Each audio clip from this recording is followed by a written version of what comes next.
Well, tonight there's more insight into the province's decision to sever ties with Smith's ambulance service.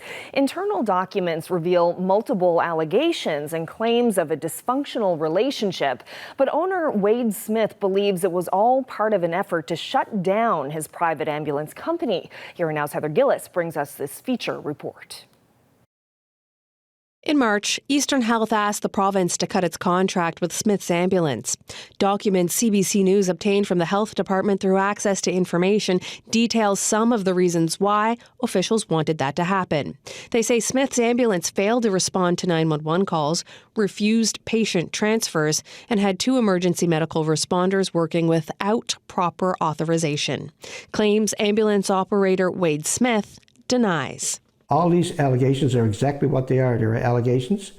The documents say Smiths didn't respond to a 911 call during a February storm after police requested an ambulance.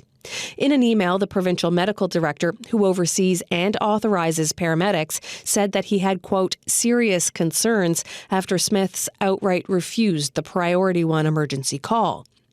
He wrote, the failure to respond to 911 calls or follow pre-established procedures for adverse weather conditions placed this patient at an unacceptable level of risk.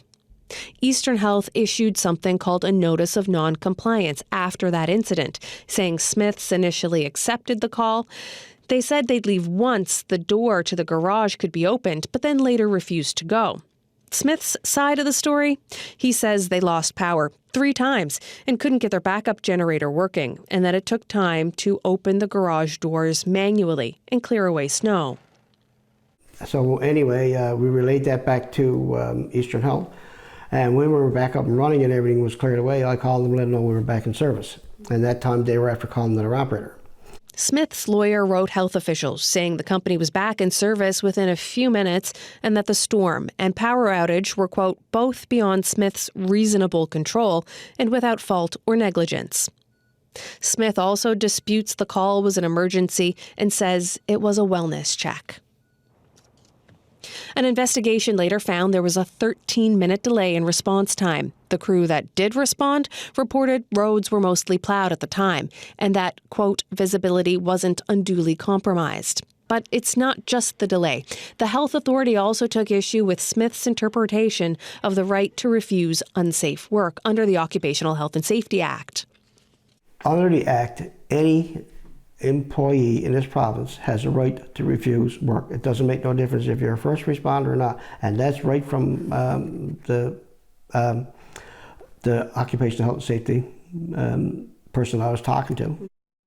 In a November letter to government, Smith wrote, if weather conditions make it unsafe for us to respond to our area or into another service area, crews can and will refuse to respond. They will attempt, and if unsafe to proceed, they will return to base and contact management under OH&S. But the health department doesn't